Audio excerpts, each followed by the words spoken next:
Welcome friends. In a standard 10th video, last period we have discussed and learned the poem Teenager's Prayer in unit number 1.1.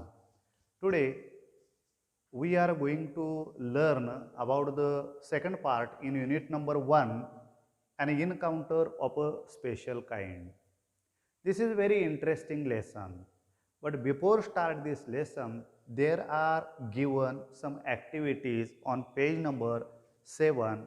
First, we should discuss about these activities and then start this lesson. Here are some pictures given on page number 7. You should observe it, look it carefully and then answer the questions on page number 7. The first activity is given here, the chit chat activity, and in that chit chat activity there is a given one picture, and after observing this picture you should give the answers of this question. There are only 4 questions asking to you. The first question is, what do you see in the picture? There is given one picture, and in that picture what do you see? You answer of this question. विद्यार्थी मित्रो, तिथे एक चित्र दिलेलं आहे. त्या चित्रामध्ये तुम्ही काय पाहता हे इथं सांगायचं आहे. What do you see in the picture. आता यू आहे तिथं तुम्ही यूच्या जागेला आय घाला. I see in a picture a small girl carrying a puppy in a tub in the neck deep water. म्हणजे या चित्रामध्ये आम्हाला एक छोटी मुलगी त्या पाण्यामध्ये म्हणजे तिच्या गळ्यापर्यंत ते पाणी आहे आणि त्या पाण्यामधून एका टबमध्ये कुत्र्याच्या पिलाला ती वाचवताना दिसते. The second question, what do you think the girl is trying to do. What do you think, तुम्हाला काय वाटतं the girl is trying to do, ती मुलगी काय करण्याचा प्रयत्न त्या चित्रामध्ये करत आहे. The girl is trying to rescue or the save the puppy from drowning in the river or in the water. And why, का ती वाचवण्याचा प्रयत्न का करते. She wanted to save the puppy from the drowning. बुडत असलेल्या त्या पिलाला ती वाचवण्याचा प्रयत्न करते. Third one question, if you were in the place of that girl what would you do. जर तुम्ही त्या मुलीच्या जागी असता तर तुम्ही काय केला असता. असा पर्सनल रिस्पॉन्स टाईप प्रश्न इथं विचारलेला आहे. We also do the same thing which is done by the little girl. असं आपण त्याचं उत्तर देऊ. And the last question, do you think she will become a successful in her mission. तुम्हाला असं वाटतं का या मिशनमध्ये, या कामामध्ये ती यशस्वी होईल. Yes, she was a successful in saving a puppy. Surely, definitely he is successful in her work. Here we complete the first activities given in a chit chat, observe and answer. Then we are going to learn about the second activity, match the images. There are given 4 images. तिथं तुमच्या पुस्तकामध्ये 4 चित्र दिलेले आहेत आणि त्या चित्रांची काही शीर्षक पण तिथं दिलेले आहेत. त्या शीर्षकांच्या बरोबर तुम्ही जोड्या लावा असं सांगितलेलं आहे. Match the appropriate headings with the image. Observe the picture and match the headlines. The headlines are given there. 1, our luxurious bungalows. Second, my favourite pastime. Third, what a commotion. And fourth one is engrossed in my book. The first picture number 1 is given, my favorite pastime.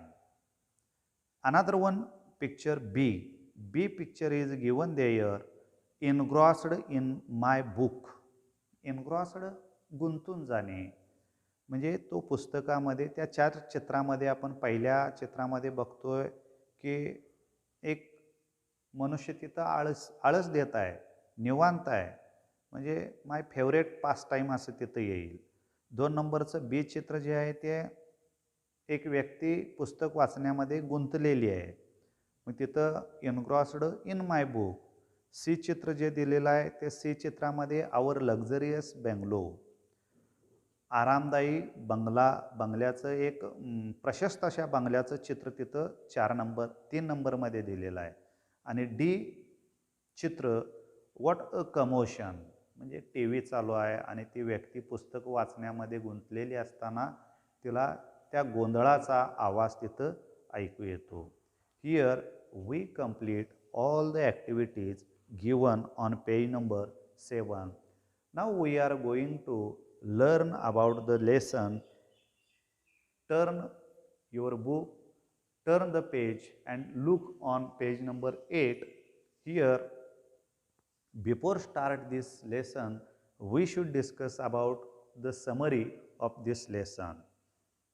विद्यार्थी मित्रो, warming up या activity नंतर आपण आता हा पाठ सुरू करणार आहोत, पण तत्पूर्वी याची समरी आपण थोडक्यामध्ये पाहूया. या पाठाचे जे लेखक आहेत हे तपन मुखर्जी आहेत. या तपन मुखर्जी यांनी आपल्या आयुष्यातील एका विलक्षण प्रसंगाचं वर्णन या पाठामध्ये तिथं त्यांनी केलेलं आहे. या पाठामध्ये प्राणी माणसाशी कसा संवाद साधू शकतात हे सांगण्याचा त्यांनी प्रयत्न केलेला आहे. विविध प्रजातीचे काही सामंजस्य आणि विश्वासाची भावना त्या प्रजातीमध्ये प्राण्यांच्यामध्ये सुद्धा असू शकते. ते कसे व्यक्त करतात? केवळ प्राण्यांना अन्न देणं, पाणी देणं म्हणजे त्यांच्याशी संवाद साधणं असं अर्थ होऊ शकत नाही. प्राण्यांशी आपण जर संवाद साधायचा असेल तर अन्न आणि पाणी हा एकमेव मार्ग नसतो. माणसाने त्या प्राण्यांचा विश्वास संपादन करणं, त्यांच्यामध्ये परस्पर सामंजस्य राखणं, त्यांच्याबरोबर दयाळूपणे वागणं इत्यादी माध्यमातून प्राण्यांशी आपण एक भावनिक बंध निर्माण करू शकतो. हे या पाठामधून सांगण्याचा प्रयत्न तपन मुखर्जी यांनी केलेला आहे. आपण आनंदवन येथील प्रकाश आमटे यांचं प्राण्यांशी असणारं नातं, म्हणजे वन्य पशु पक्षीसुद्धा पाळीव प्राण्याप्रमाणे कसं राहतात हे आपण त्या प्रकाश आमटेंच्या आनंदवनामध्ये सुद्धा बघितलेलं आहे. ते कशा पद्धतीनं त्या प्राण्यांशी बंध, भावना, दयाळूपणा, विश्वास संपादन करतात हे आपण पाहिलेलं आहे. प्रत्यक्षात हा पाठ आपण इथं पाहणार आहोत. This is a very simple story about a close relationship between the man and animal.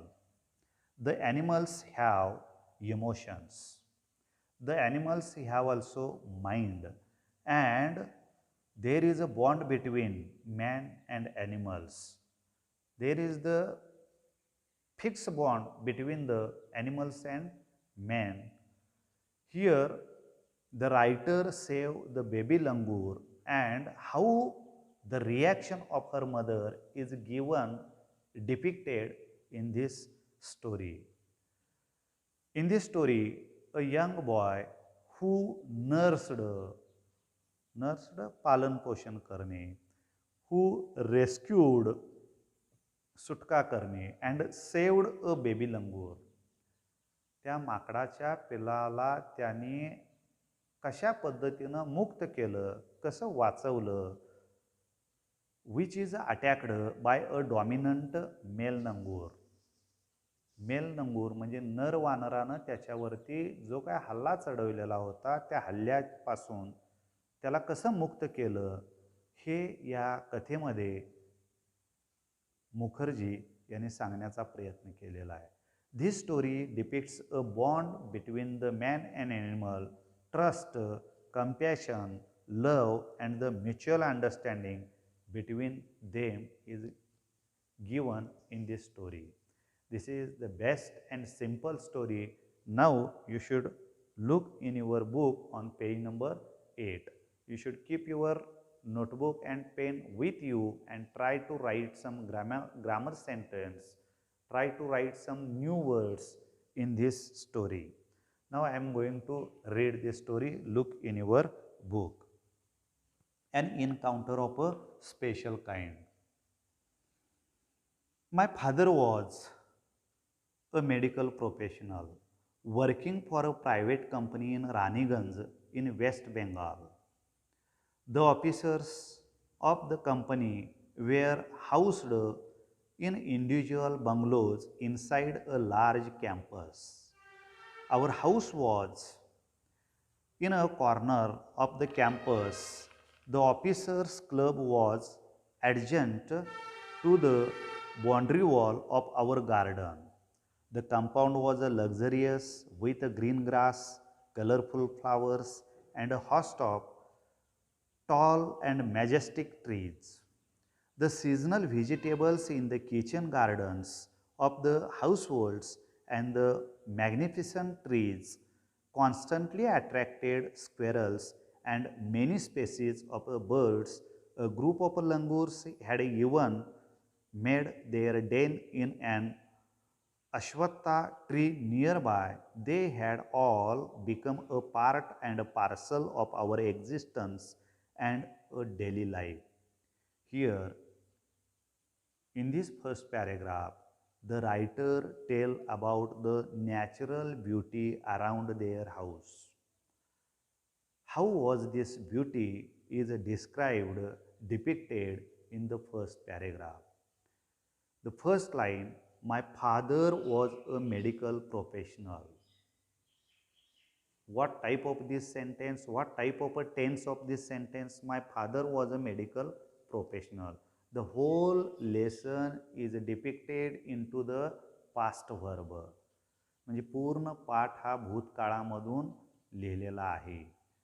He story आहे, सत्य स्टोरी आहे आणि स्टोरी डिपिक्ट करत असताना, वर्णन करत असताना ती पास्ट टेन्समधून केली जाते. My father was a medical professional. आता हे सिंपल पास्ट टेन्स आहे. या पास्ट टेन्सचं आपण rewrite this past tense into past perfect tense. Look here. My father was a medical professional.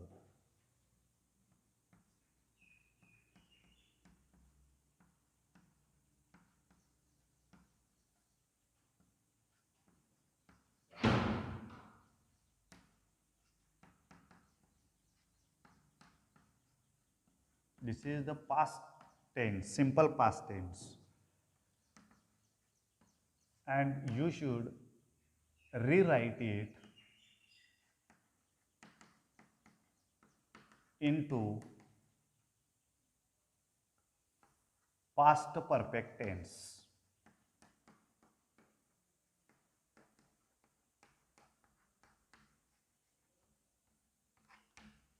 दिलेलं वाक्य हे साध्या भूतकाळामधील आहे आणि त्याचं आपण पूर्ण भूतकाळामध्ये रूपांतर करायचं आहे.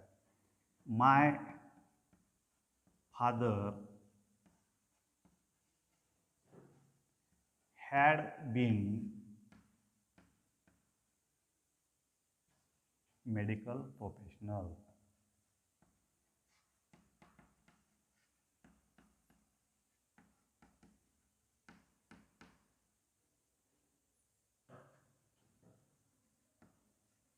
In this way, this sentence will become a past perfect tense. Working for a private company in Raniganj in West Bengal. म्हणजे पश्चिम बंगालमध्ये रानीगंज येथे माझे वडील एका खाजगी कंपनीमध्ये वैद्यकीय व्यवसाय करत होते किंवा वैद्यकीय सेवेमध्ये ते काम करत होते. The officers of the company were housed in individual bungalows inside a large campus.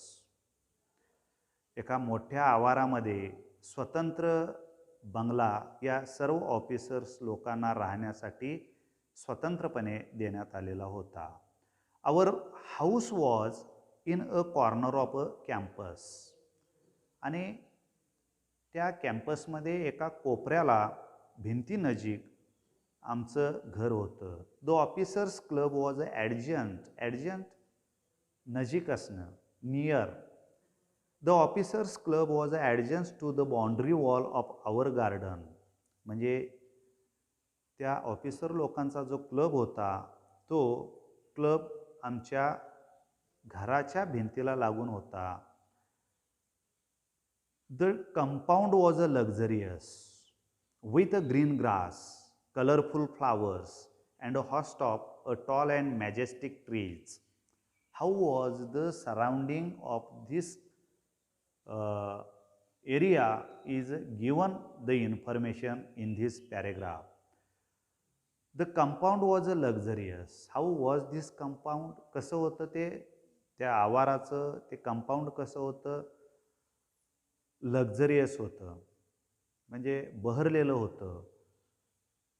With a green grass, हिरवळ पसरलेली होती.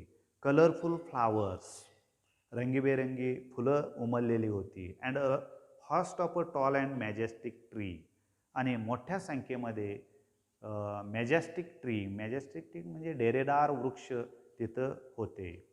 The seasonal vegetables in the kitchen gardens of the house hold and the magnificent trees constantly attracted squirrels and many species of a bird. It was the natural area, and therefore so many birds, animals gathered in the compound.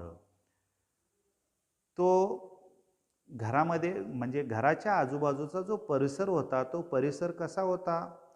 तर majestic trees, बहारदार झाडं होती, समृद्ध झाडं होती. Constantly attracted, नेहमीच त्या प्राण्यांना पक्ष्यांना अट्रॅक्ट करायचे. कुणाकुणाला ते अट्रॅक्ट करत होते, आकर्षित करत होते?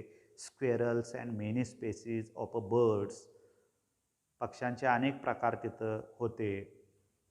A group of a langurs had even made their den in an ashvattha tree that means the पिंपळाचं झाड. आणि ह्या पिंपळाच्या झाडावरती वानरांच्या एका टोळीनं सुद्धा मुक्काम केलेला होता. They had all become a part and a parcel of our existence and a daily life. All these things, all these animals and birds, the atmosphere, this is the routine work. सर्वच गोष्टी ह्या दैनंदिन जीवनाचा, आमच्या दैनंदिन जीवनाचा एक अविभाज्य घटक ठरलेल्या होत्या. Here we complete the first paragraph. In this paragraph, how was the circumstance, how was the atmosphere beside the writer's house is given in this paragraph. Now I am going to discuss the second paragraph. A small incident on a Saturday afternoon left a profound effect on me and unfolded before my eyes a whole new dimension to the wonders of God's creation. It was a few days into the puja vacation. Just like for any other child, the holidays provided an opportunity for me to become engrossed in various magazines and storybooks published specially for the children in the festival seasons. या दुसऱ्या उतार्यामध्ये तो सुट्टीचा काळ होता आणि मुलं आपली सुट्टी कशी व्यतीत करत होती हे या दुसऱ्या उतार्यामध्ये इथं लेखकांनी सांगण्याचा प्रयत्न केलेला आहे. A small incident on a Saturday afternoon left a profound effect on my mind. मनावरती खोल परिणाम करणारा त्या शनिवारची दुपारची वेळ. And unfolded, the opposite word unfolded. Fold बंद करणे, अनफोल्डेड उघडणे. And unfolded before my eyes. आणि माझ्या डोळ्यासमोर एक नवीनच धडा उलगडला गेला. कोणता होता तो? A whole new dimension to the wonder of God's creation. परमेश्वराचा एक अजब किमयेचा पैलू त्या दिवशी उलगडला गेला. It was a few days into a puja vacation. Vacation VACATION vacation.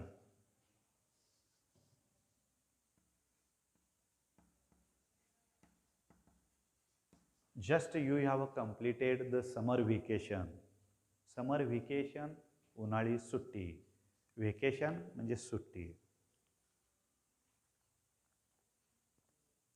It was a few days into the puja vacation म्हणजे दुर्गा पूजाची सुट्टी सुरू झालेली होती. Just like for any other child the holidays provided an opportunity for me to become engrossed in various magazines and storybooks published specially for children in the festive seasons. म्हणजे इतर मुलांच्या प्रमाणच हा लेखकसुद्धा त्या काळामध्ये पुस्तक वाचण्यामध्ये तो इनग्रॉस्ड म्हणजे बुडून गेलेला होता. Third stanza on page number 8. After a hearty lunch, a lot of lunch, भरपूर भरपेट जेवल्यानंतर, my parents and my younger sisters lay down for an afternoon nap. Afternoon nap वामकुक्षी घेणे. दुपारची वामकुक्षी घेण्यासाठी माझी सगळी फॅमिली पहुडलेली होती, झोपलेली होती. And I settle down with a story book. आणि तो कथेची पुस्तकं वाचण्यामध्ये गुंतला होता. The quiet afternoon presented the perfect backdrop for a reading and adventure story. म्हणजे दुपारच्या असा या शांत वातावरणामध्ये ह्या ॲडव्हेंचर स्टोरी वाचण्यासाठी ती योग्य वेळ होती. आज असं शांत वातावरण किंवा आपल्या अंतर्मनाचा ठाव घेणारा आवाज किंवा ती वेळ आज होतंय का नाही बघा आपल्याकडं. म्हणजे आपण शांत असं दुपारच्या वेळेला पुस्तकं वाचत बसलेलो आहे. बाहेर पक्ष्यांचा आवाज येतोय. सूक्ष्म हालचाली सगळ्या आपल्या लक्षामध्ये येत असतात. असे शांत प्रकारचं वातावरण निर्माण आज होतं का हे इथं दिलेलं आहे. The quiet afternoon presented the perfect backdrop for reading and adventure story. The silence was occasionally broken by the sound of the my family snoring घोरणे. आणि इतक्या शांत वातावरणामध्ये मध्येच खंड पडण्यासाठी किंवा ते शांततेचा भंग करण्यासाठी किंवा शांततेचा भंग एवढं शांत वातावरण होतं की त्या शांत वातावरणामध्ये माझे फॅमिली मेंबर्स घोरत असलेल्याचा आवाज येत होता. The intermittent of a chirping of a house sparrows. पक्ष्यांचा चिवचिवाट, चिमण्यांचा चिवचिवाट ऐकू येत होता. The harsh cawing of a crow, the shrill call of a kite flying high above the around. म्हणजे कावळ्यांची कर्कश ओरडणे, कावकाव ऐकू येत होती. A kite flying high above the around. उंचावरून घारीचा आवाज, ओरडण्याचा आवाज त्या शांततेचा भंग करत होता.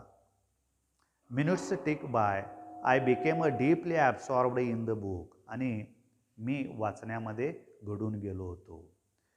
Last paragraph on this page. Suddenly I heard a group of street dogs barking furiously in the distance. अचानकपणे कुत्र्यांच्या भुंकण्याचा आवाज मला ऐकू आला. Here the sentence is given, I heard a group of street dogs barking. I heard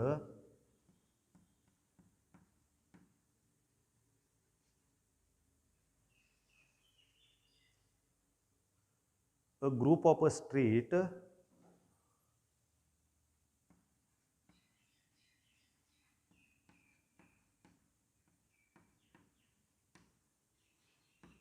dogs barking.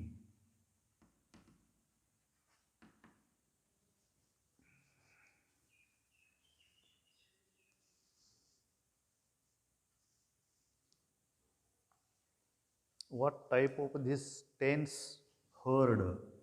Heard is simple past tense. Now you should change it into continuous present tense.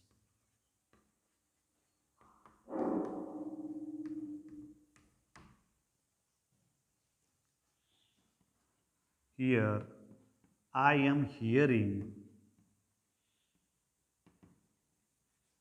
a group of street dogs barking.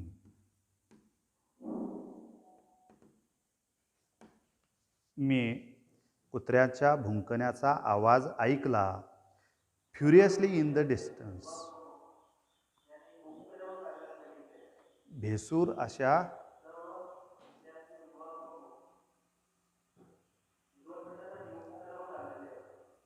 I chose to ignore. I chose to ignore. What type of tense here given? Simple past tense. मी दुर्लक्ष केलं त्याच्याकडं. The commotion thinking that the pack of dogs might have cornered a hapless pigs. कदाचित त्या गोंधळामध्ये कदाचित कुत्र्यांच्या तावडीमध्ये एखादं डुक्कर वगैरे सापडलेलं असेल आणि म्हणून ती कुत्री ओरडत असतील असा मी एक अंदाज केला. But soon the barking became a louder and more aggressive त्वेषानं अतिशय रागानं आवाज थोडा थोडा वाढत चालला. And the alarmed cawing of a flock of a crows added to the cacophony. आणि त्याच्यामध्येच कावळ्यांचा भीतीदायक असा कर्कश आवाजाची भर पडली.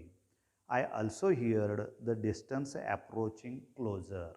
आणि दूरवरून ऐकू येणारा तो आवाज जवळ येत असल्याचं मला जाणवलं.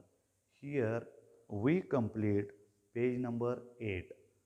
Now the remaining part of this story we will continue next period. Thank you.